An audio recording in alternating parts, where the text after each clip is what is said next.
What if humanity didn't evolve, but was engineered? What if our very DNA carries the fingerprint of ancient gods, not as a metaphor, but as a blueprint? In the cradle of civilization, the Sumerians wrote of a time when powerful beings, the Anunnaki, descended from the heavens not just to rule, but to create. They needed workers, they needed laborers, and so they made us, not born of earth, not born of chance, but designed with purpose. Today we step into one of the most controversial and compelling theories in all of ancient history. Were we created by the gods to serve them, or are we still serving them now?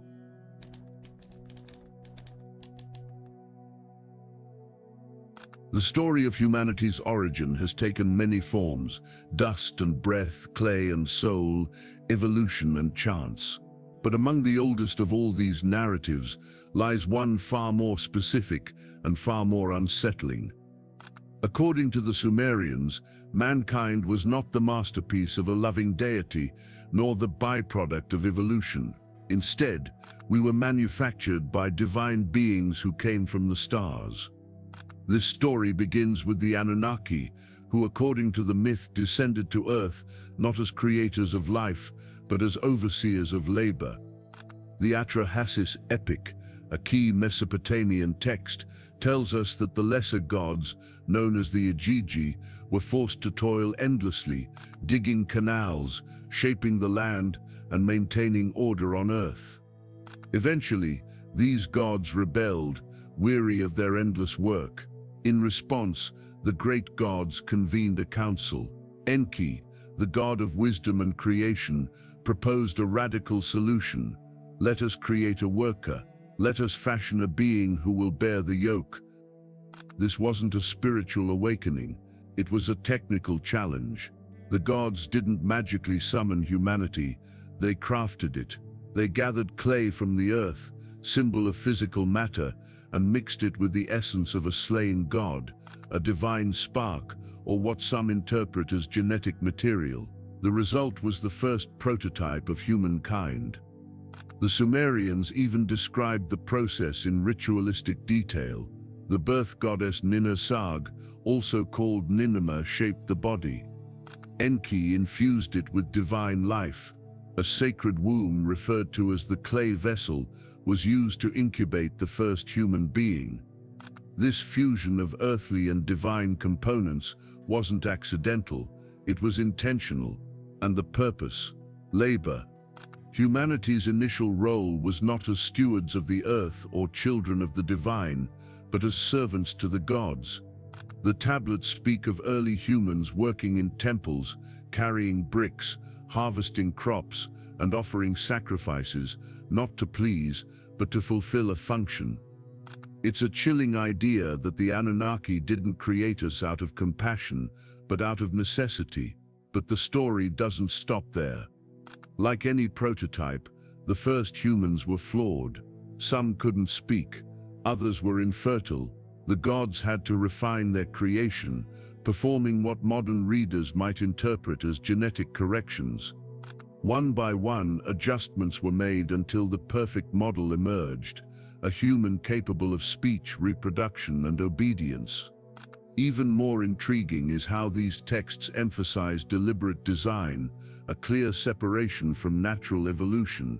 The humans were made to be just intelligent enough to work, but not enough to rival the gods. They were gifted consciousness, but denied divine knowledge. This mirrors a theme found in many cultures: the forbidden knowledge, the divine spark withheld from mankind. In Sumer, it is Enki who defies this restriction, secretly teaching humans forbidden truths, much like Prometheus in Greek mythology. Thus, humanity begins, not as a miracle, but as an engineered species, born of rebellion, shaped by divine hands, and destined to serve. And yet, within these myths lies something even deeper. The idea that within us still burns the divine spark, that fragment of the Anunnaki essence. Whether we were made to serve or to awaken, that question still haunts every line of the ancient clay.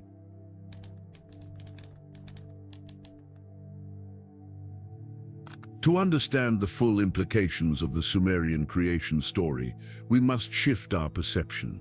This was not mythology in the traditional sense. It reads more like a record of ancient biotechnology. And at its core lies one concept: genetic engineering.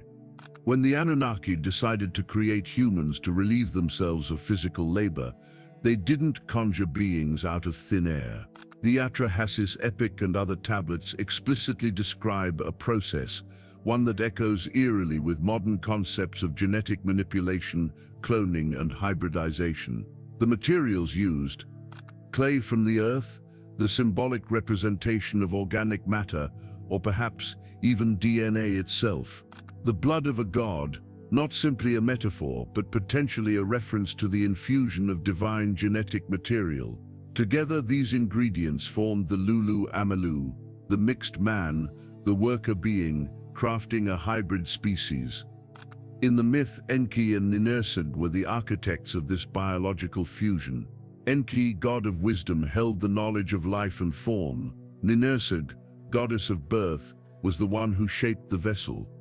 They worked together in a space described by some translations as a house of life, a term that bears uncanny resemblance to a laboratory or genetic facility. In some versions of the tale, the early human is created through a series of failed experiments. One prototype lacks strength, another cannot speak, a third is infertile.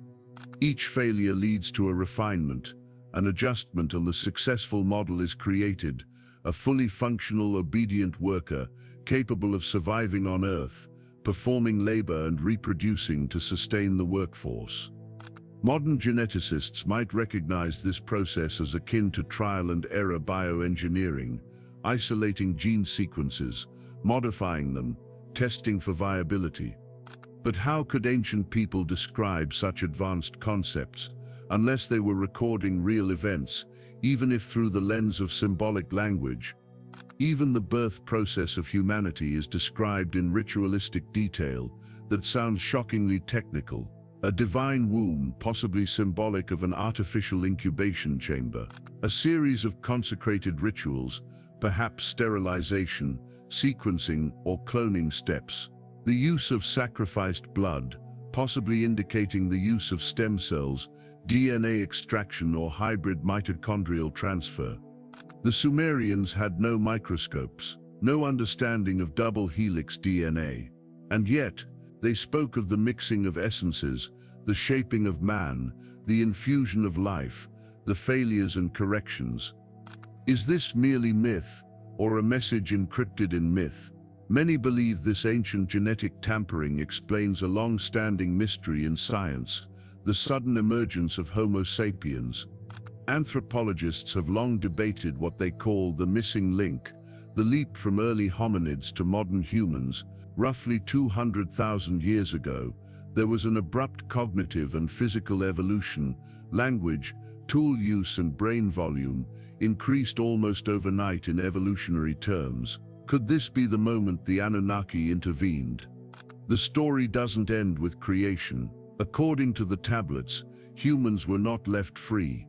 They were watched, measured, and controlled. The gods walked among them, took offerings, set rules. In some myths, humans multiply too quickly, and Enlil becomes alarmed. Their noise, their numbers, their independence begin to threaten the divine hierarchy. This leads to disease, famine, and ultimately the Great Flood, an attempt to reset the balance. But even after the flood, humans persisted, thanks again to Enki, who warned Atrahasis and helped preserve the seed of humanity. This theme of divine creators losing control over their creation is a recurring archetype. In the Bible, the fall of man from Eden. In Greek myth, Prometheus giving fire to mortals. In modern tales, from Frankenstein to artificial intelligence, it's as if the Sumerians were the first to warn us. Those who are created with limits may someday reach beyond them. If this genetic intervention is more than myth, if it truly happened, then it means we are not purely terrestrial beings. Our biology carries traces of something more, something not of this world. Is this why humans are so different from every other species on Earth? Why we possess self-awareness, imagination, spiritual longing, and yet a sense of not belonging? Why we gaze at the stars as if remembering something long lost? Perhaps the answer lies not in space, but inside us, in our blood, in our genes, in the ancient fingerprints of the Anunnaki.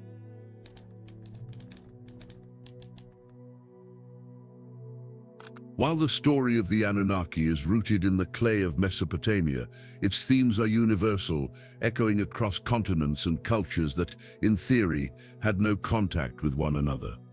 From the Americas to India, from Egypt to the high Andes, ancient texts and oral traditions repeat the same idea. Humans were created by gods, or beings from the stars, and altered to serve a purpose. Could these recurring myths point to a shared truth, or are they evidence of a deeper, forgotten memory embedded in our collective subconscious? In ancient Egyptian cosmology, creation begins in Zep Tepi, the first time, a mythical age when gods ruled the earth directly. Deities like Pefer, Thoth, and Osiris didn't merely represent forces of nature, they were engineers of civilization. Pefer, for example, is said to have spoken the world into existence, using the heart and tongue, symbolically hinting at vibration or frequency-based creation, something that eerily mirrors modern ideas of sound affecting matter. Thoth, god of wisdom and measurement, was a record keeper, one who taught writing, mathematics, and magic. Just like Enki, he was considered the divine messenger of higher knowledge. And then there is the idea of the Ka, a spiritual essence or double, thought to be embedded within the human form, connecting us to the divine. Some esoteric traditions interpret the Ka as a kind of divine code, a metaphor for something more tangible, perhaps DNA. In the vast corpus of Vedic texts, particularly the Mahabharata and the Rig Veda, we encounter a pantheon of celestial beings, devas and asuras, engaged in cosmic wars, altering human destiny, and riding in vimanas, flying vehicles that resemble aircraft or spacecraft. In the Upanishads, creation is described not as a natural process, but as a deliberate act by a supreme being, or beings who fashioned humans in a carefully measured, layered process, body, mind, and soul combined in perfect harmony. One passage even speaks of asuras creating artificial beings to deceive the devas, which some interpret as evidence of cloning or genetic duplication. And throughout Indian mythology, we see stories of hybrid beings, serpentine deities like the Nagas, and discussions of manipulating life force energy, concepts that parallel the Anunnaki's design of life forms. Among the Maya, Aztec, and Inca, myths speak of sky beings who came down to earth, imparted knowledge, and created humanity, often through trial and error. In the Popol Vuh, the sacred text of the Maya, the gods first try to make humans from mud, then wood, and finally corn, the sacred substance. These failed creations mirror the Sumerian prototypes, flawed versions of mankind that had to be refined. The Aztecs worshipped Quetzalcoatl, the feathered serpent god, who came from the stars to bring knowledge, order, and bloodline. He was said to have shaped mankind from the bones of earlier races, mixed with divine blood, again an echo of the clay and blood mixture of the Anunnaki. The Incas believed their ancestors were created by Viracocha, a bearded sky god who emerged from the lake of creation, brought light to the world, and shaped man with deliberate care. In Zulu tradition, there are myths of beings from the stars who came in great vessels of fire, altering the genetics of early people and teaching them the ways of civilization. These beings, called the Nomo in Dogon cosmology, were amphibious creatures from the star system Sirius, said to have descended in a spinning vessel and created the first humans. Across Polynesia, there are legends of mana, a spiritual power said to be passed down through bloodlines. Only those descended from the gods could rule. Again, we see the emphasis on divine ancestry, on humanity being more than animal, being engineered, chosen, or seeded. What does it all mean? These global parallels suggest more than coincidence. How could civilizations separated by oceans and millennia describe beings descending from the sky, speak of humans created from clay mixed with divine essence, record failed prototypes of mankind, and consistently warn of forbidden knowledge, and creators both benevolent and wrathful? Are these shared memories of a common event, a lost global civilization, or perhaps contact with a non-human intelligence?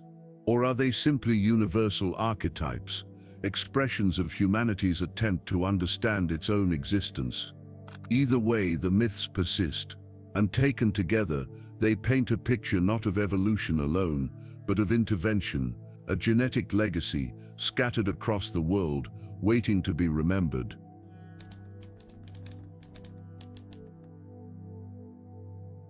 What if the gods of the ancient world were never gods at all?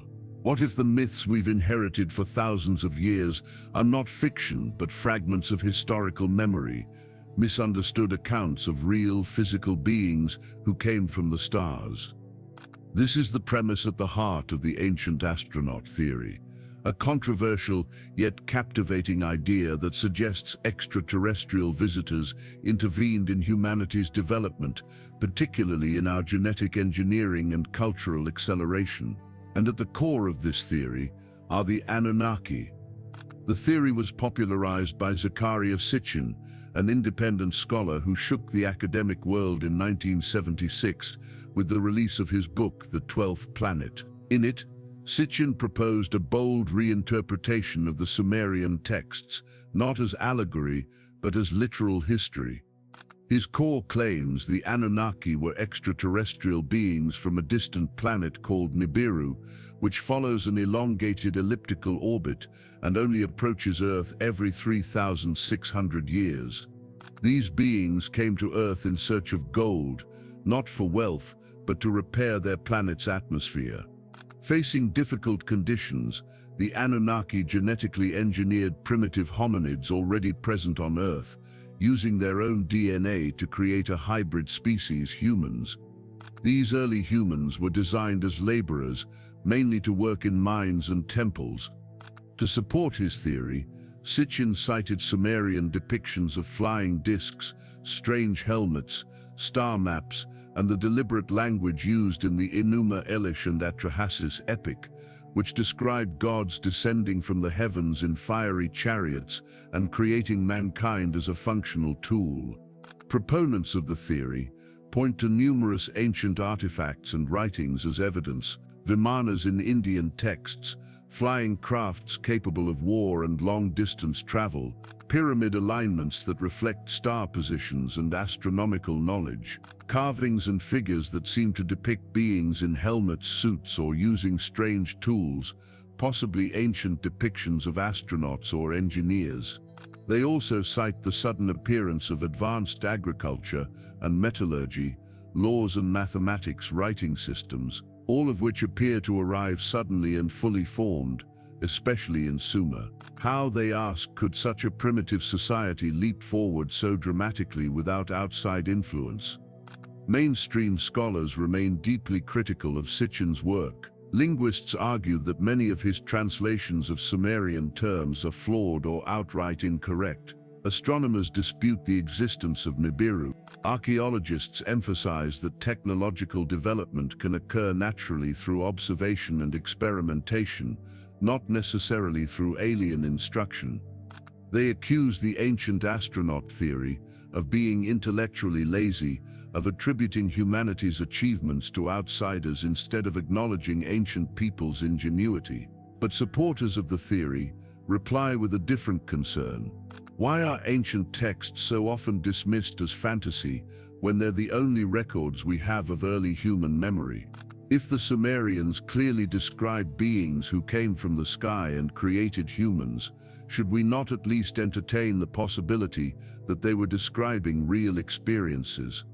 Whether or not the Anunnaki were aliens, the power of the idea is undeniable. It forces us to reconsider the origins of human intelligence, our connection to the stars, the possibility that we are not the first intelligent species to walk this planet, or the last.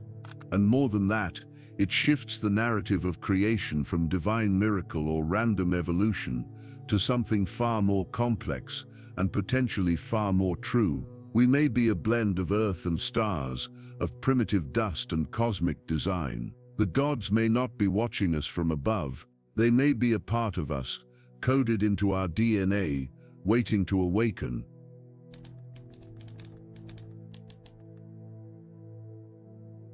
The ancient Sumerians had no microscopes. They didn't speak of DNA, genes, or chromosomes. Yet their myths describe the creation of life, with processes and precision that, when stripped of symbolic language, resemble the outlines of modern genetic science. Could it be that what they called divine magic was, in truth, biotechnology, and that the gods they worshipped were not omnipotent beings, but advanced entities using techniques that today we're only beginning to rediscover? In the Atrahasis Epic, the gods mix clay with the blood of a slain deity to create mankind. The clay symbolizes earthly material. The divine blood, perhaps a metaphor for genetic input.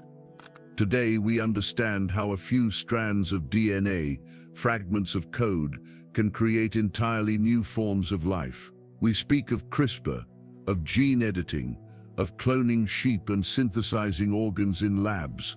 Now reread this Sumerian line: "You shall slaughter a god, mix his flesh and blood with clay, then the gods and man will be bound together in a single body." Does that not sound like genetic hybridization?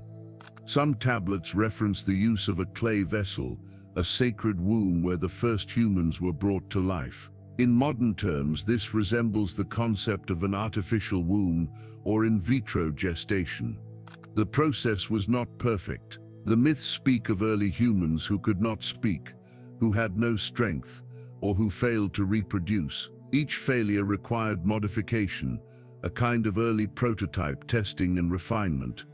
It's a chilling detail, but it fits the framework of a controlled scientific experiment. Input: clay plus divine essence, organic plus genetic material. Environment: sacred womb, lab-controlled chamber. Outcome: desired biological function, obedient worker. If the Anunnaki were scientists, then Earth was their lab, and we were the result of their grand experiment. This isn't exclusive to Mesopotamian myth. In the Hindu Rig Veda, we read of the Ashvins, divine twins who perform surgery, revive the dead, and shape life with precision. In Egyptian texts, Num molds humans on a potter's wheel, a symbolic representation of body shaping. In Jewish mysticism, the golem is a clay being brought to life through secret knowledge. Time and again, ancient myths equate knowledge of creation with forbidden power. It's guarded, secret, divine, and often punished when shared with mortals. Could this be why Enki, the god who helps humanity, was often at odds with Enlil, who sought to control or destroy them? Was there a conflict between those who wanted to elevate humanity and those who wanted to keep us limited? In Genesis, Adam and Eve eat from the tree of knowledge, a metaphor for awareness, perhaps even genetic awakening. Immediately, they are punished. They are denied eternal life. This mirrors the Sumerian tale. Humanity, once created, is deliberately held back, prevented from reaching divine status. Even in modern science, we understand that inactive genes, known as junk DNA, make up the vast majority of our genome. Is it truly junk, or something more? Some fringe theorists speculate. Could certain parts of our DNA have been intentionally disabled? Were we coded with artificial limits, intellectual, spiritual, even metaphysical? And if so, could those limits be removed? Are we the technology? Here lies the most radical idea of all. We are not simply biological beings, we are technological artifacts. Our consciousness, our creativity, our spiritual yearning, All may be side effects of a design never fully understood by its creators. The Sumerian myths suggest that humanity evolved past its intended purpose, that we became more than servants. We became seekers, and perhaps in the eyes of some Anunnaki, that made us dangerous. Did they abandon the experiment? Did they stay, hidden, watching?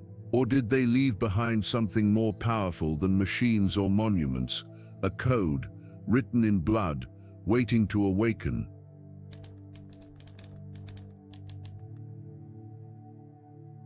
We often speak of humanity as a miracle, life born from chance, shaped by time, guided by evolution. But what if we are something more and something less? The ancient Sumerians did not tell vague tales of gods creating man from spirit and wind. They told detailed accounts of powerful beings.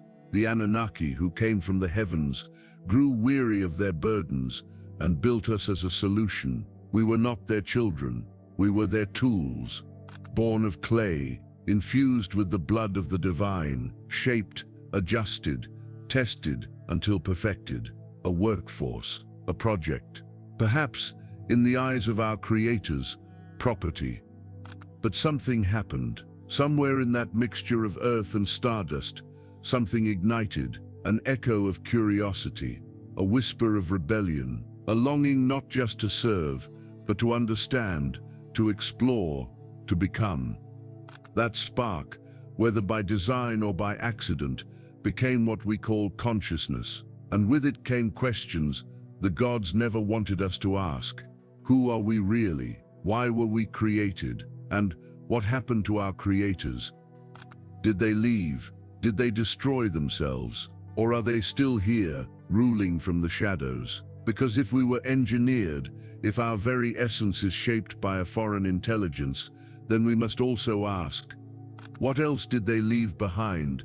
Not in temples or tablets, but in bloodlines, in power, in control. In the next episode, we follow that trail.